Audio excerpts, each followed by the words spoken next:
Hey folks, how you doing? Papa Joe here. Third time's charm.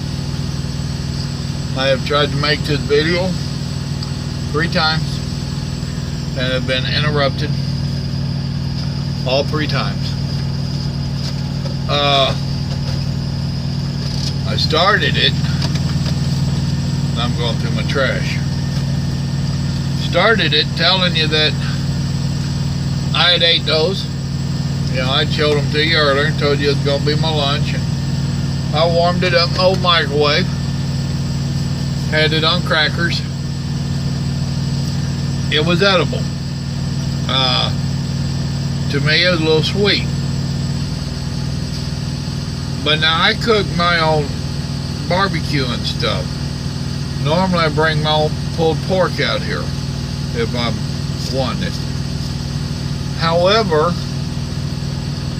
when I go shopping, I'm liable to grab that. There's a few other things. Hold on a minute.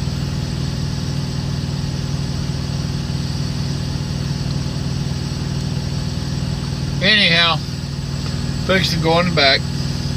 When I go shopping in the stores for the truck, I get different types of stuff. Some of them's the mills.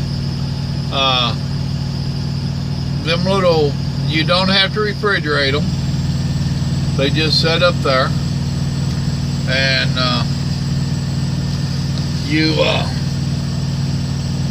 yeah, I'll go back here.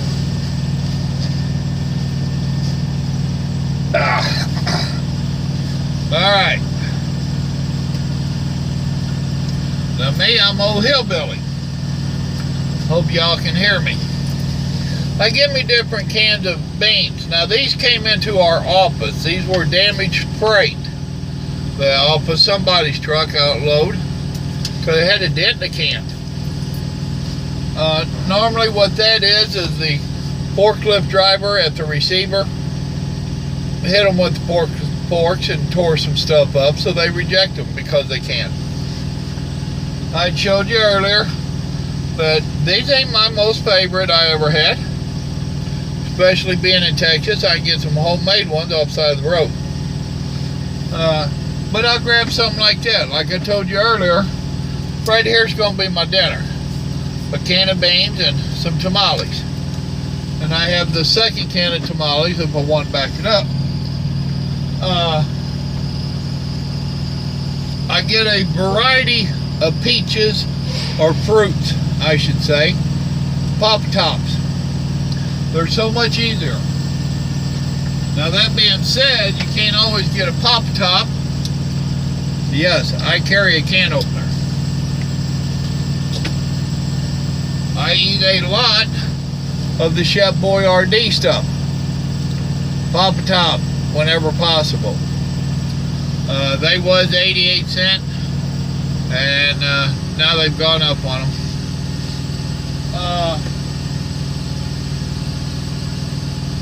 I like my corned beef hash.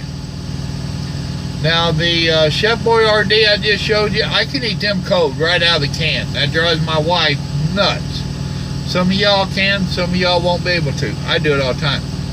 This I can eat cold right out of the can. Now if I'm eating it cold, I prefer to have a little bit of mustard and some crackers. But I can warm it up as well.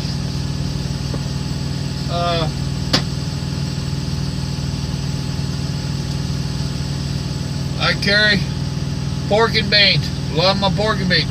I will not eat these hot. My wife thought I was joking when we first got together, and she heated them up for a meal at the house. I don't want them. Can't stand them hot.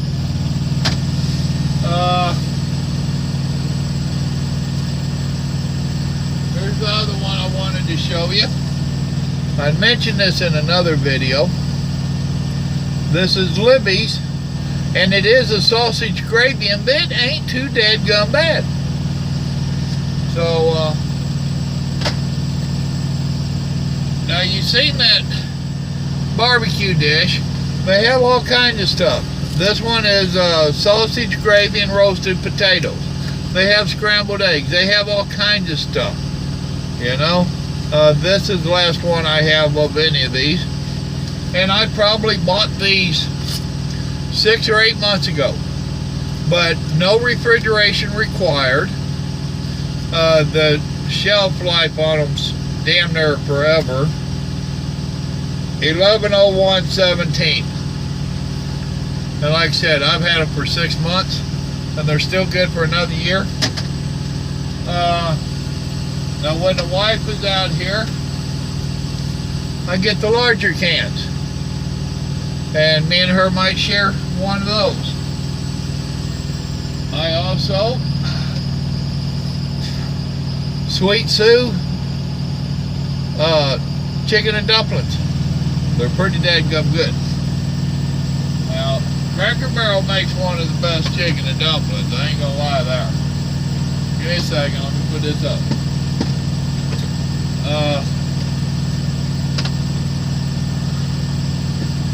It's just a matter of what you want to get for out here. Now then, I get a wide variety of the Campbell's Chunky Soup. These are pretty good as well. Full tops. So as you're cruising, and this will probably be breakfast in the morning. Let's put some of my stuff up.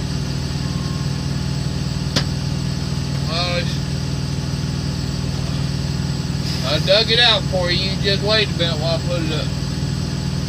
Yeah, something like that. Let's see here. These go in there. Modified beans. This is beef chunks. Just some quick stuff. I pop the top, drain the juice outside the window, throw it on a piece of bread, and I'm down the road. But just like that.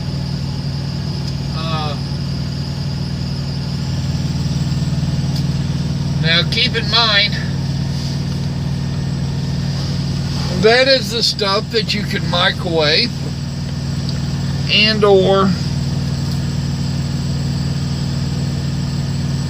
the natural peach juice and pear juice from concentrate.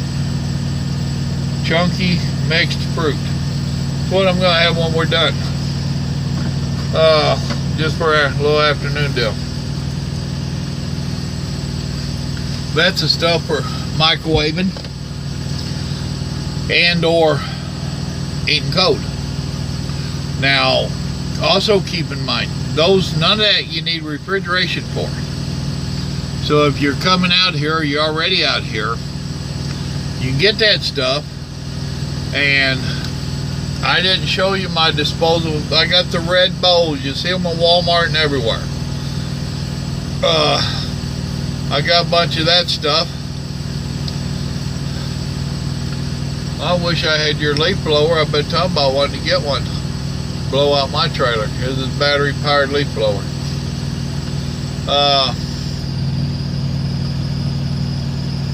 Old school right there. Well, actually that's new school. Just old school driver utilizing new stuff. But you can get that stuff even if you go out with a trainer. You know, you can grab you a few cans of that kind of stuff and keep in your bag. Have you some spoons and forks and some kind of bowls or something, and take it into the truck stop, warm it up. Don't ask permission to warm it up. A lot of them will have signs that these microwaves are only for products bought in the store. It's up to you. Me, I'd blow it up, warm it up. I mean, you know, it is what it is. But now you can also get you,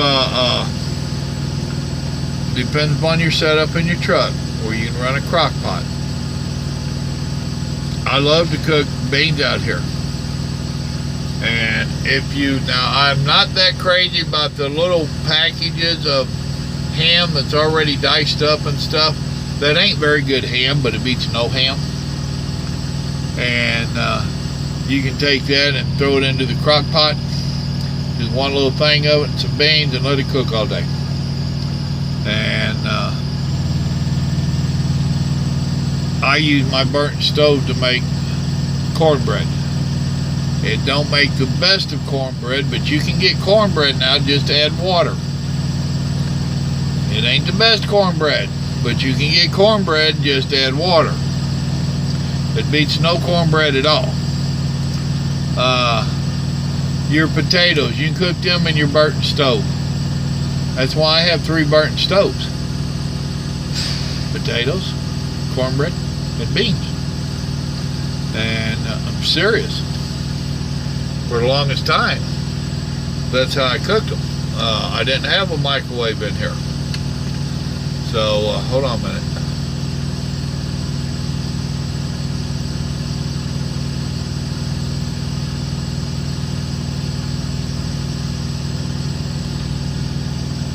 That's tried to drip on me. It did.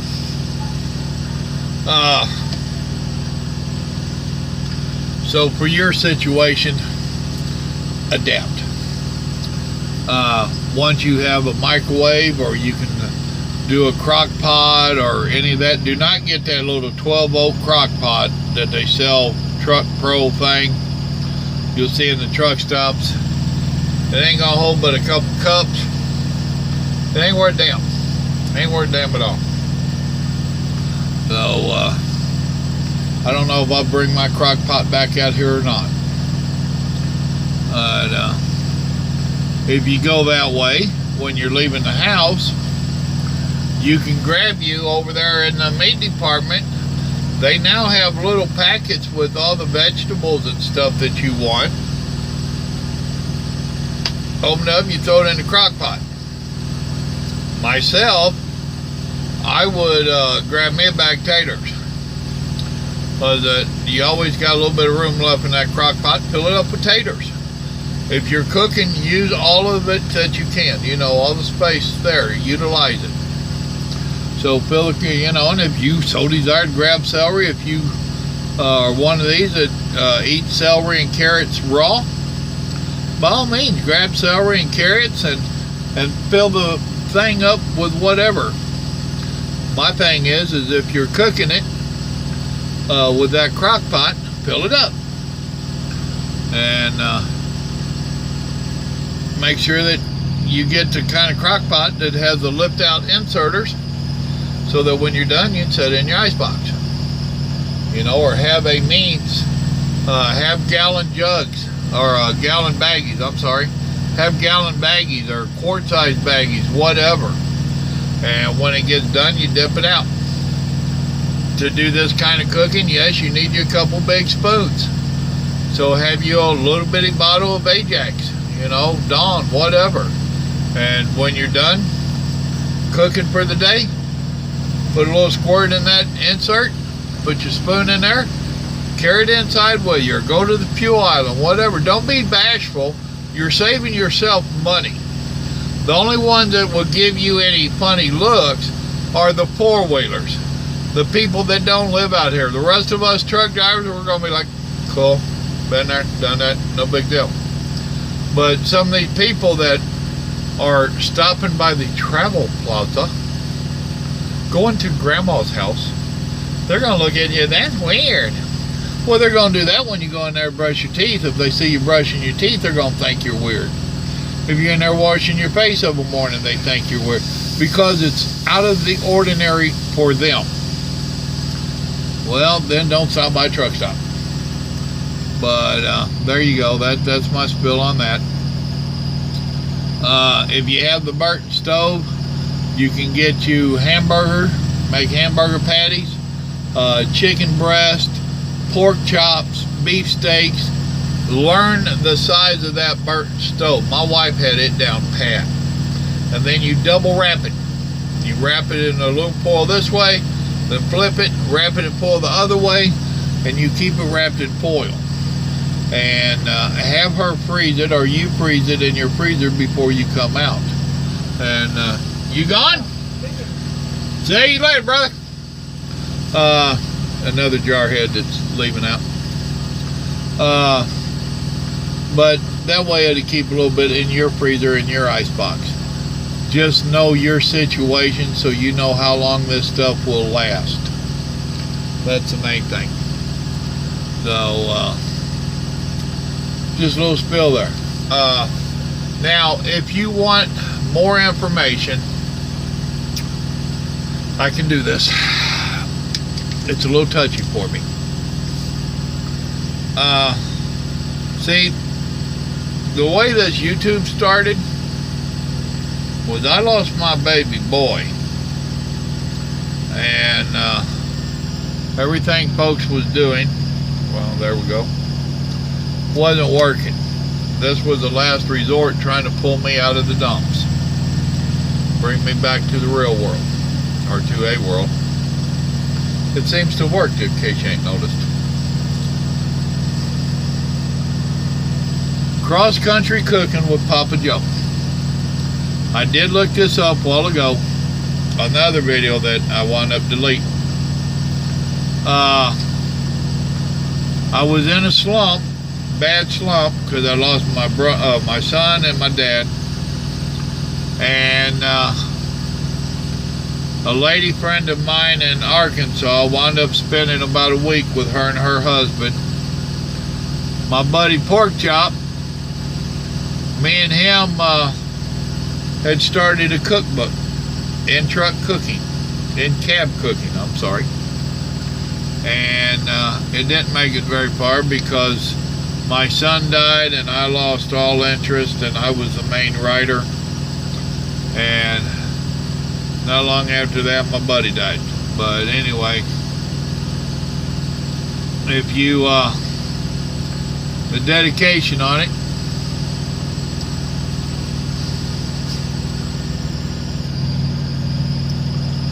man, this new phone ain't getting along. That's my baby boy.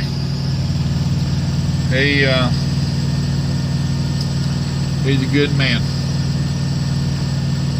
Born August 16th, 1984. Died June 23rd, 2012. He was almost 28 years old. You can read a little bit in there about him. There's a information in here, quite a bit of it actually, on cooking in your truck. I cannot tell you how many recipes I got put in there. I don't remember. Different stuff. That was something me and Porkchop did, and a friend of mine, well, the friend in Arkansas, she watched it or read it, and she said that it wouldn't make a good book, but it'd make a hell of a blog. I didn't know what a blog was, so she showed me her blog for her writing her books, because she's an author. And okay, that'll work. So I turned it into a blog, sent down there at her house. I made her help me. So I put a whole lot of stuff there, and then I tried working on it. It was supposed to be to pick me up out of slumps from losing my son and my dad. And it really didn't work. Fast forward a year or two, and my oldest son wanted me to start this deal right here. And he turned me on to this. This has worked real good. This was supposed to be for cooking, I've told you that.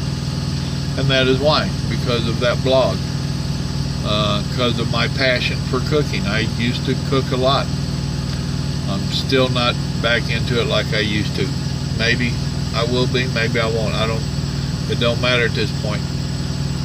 The main thing was to get this YouTube going just to help me out of them slumps, and it has. So, as y'all have noticed, I'm not too bashful. But if you want to learn more about cooking and how to do it in a truck and whatnot, cross-country cooking with Papa Joe. So see, I was Papa Joe before this YouTube channel. That's not just something I made up for YouTube. My grandchildren have called me Papa Joe for a long time. That's why that was cross-country cooking with Papa Joe. There you go. Just a little rundown on it. So, more advice on cooking in your truck, saving $1, whatever you want to call it. What am I going to call this video? God loves you. So do I. Have a good day.